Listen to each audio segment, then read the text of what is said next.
an international comedian. Guys, she was just booked in Canada. Please give it up for Amanda Karen!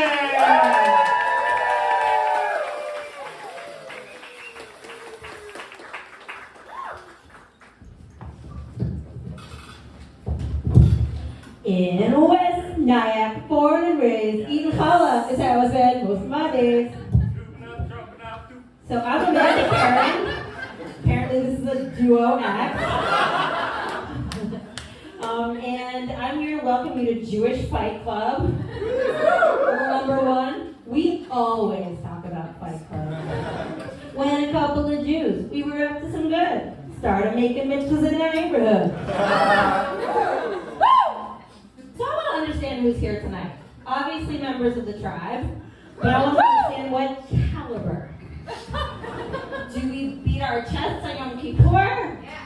Or do we make sure to eat bacon on Shabbos?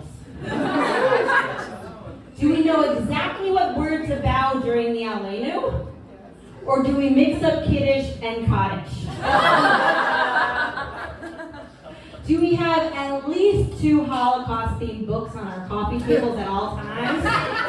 Or do we call off Chanukia on the menorah? Honestly, I'm okay with whoever's here, friends of the tribe. Where am I going at? So I have a question specifically for the Christians. Do you see yourselves as like Jews 2.0? Like, are we the Windows 10 here, Windows 11? Do you see us as Windows Vista? Okay, I really hope you don't see us as Samsung Note, okay? We have the burning bush, we don't need any burning tablets. Right, so we're back. Yeah, but honestly, everyone's welcome. I just need you to take a blood test at the door. And I'm not talking about no, like we don't need pure blood, so I accept mudbloods, muggles, shout out to but no, what I really want to know is if you're an overachiever like us. Do you have at least 98th percentile of cortisol in your blood at all times? We get contact high off of anxiety, okay? We don't have time for happy, well-adjusted freaks. Doesn't work, get out.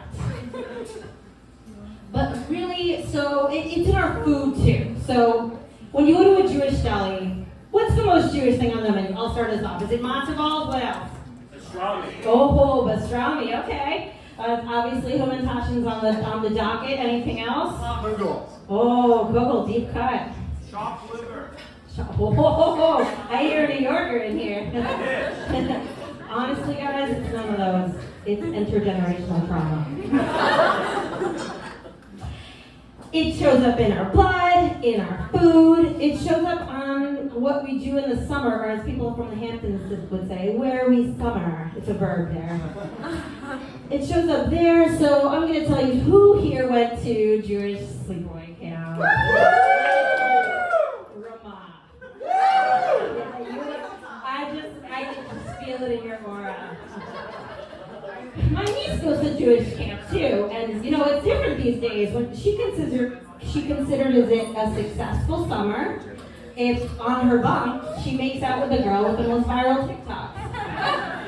Her counselors' names are Sheila, Shoshana, and Chaya. She earned the nickname of Noshing Nikki because she loves those sufganiyot. And like I said, this runs really deep. So when my grandparents went to Jewish sleepaway camp, they considered it a success if their bunkmates didn't die of typhus. Their counselors were Friedrich, Hans, and Heinrich. And Grandpa's nickname was 8341. Wait, why are you giving me that attitude? It's not his fault. Why are you shaming him for his cat? I don't go to Oakland and shame all y'all for your septum piercings. Not.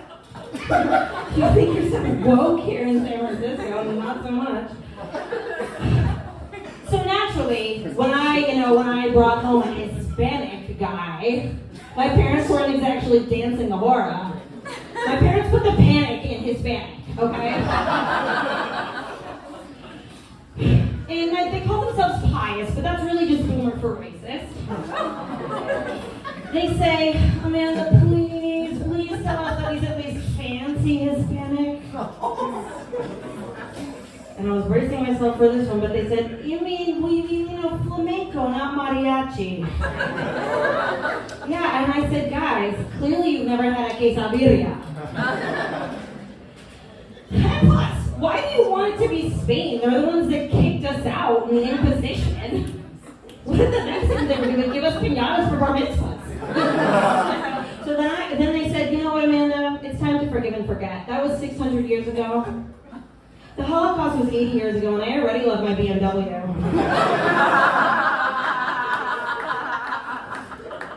And plus, he's an overachiever. In high school, he was a varsity bullfighter. His coat was made of the 8 hides of the bulls he killed just in his junior year.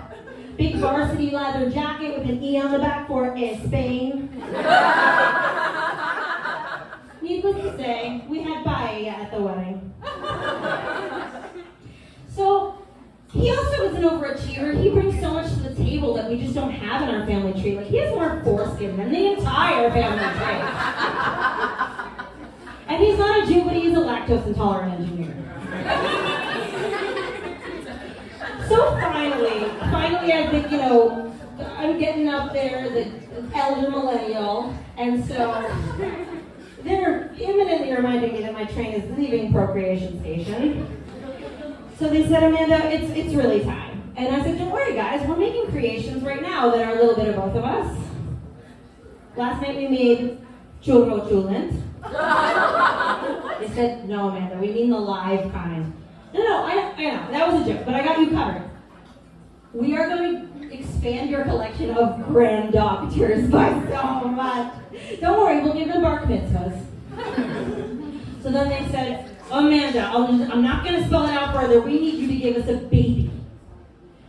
So I said, well, I didn't want to bring it to you this way, but we are going to give you a baby. And you know we live in Silicon Valley, so what that really means is we're founding a startup together! It sells coffee table books that celebrate the unsung heroes that eat jamon on Rosh Hashanah. Chag Sameach, everyone. I'm Amanda.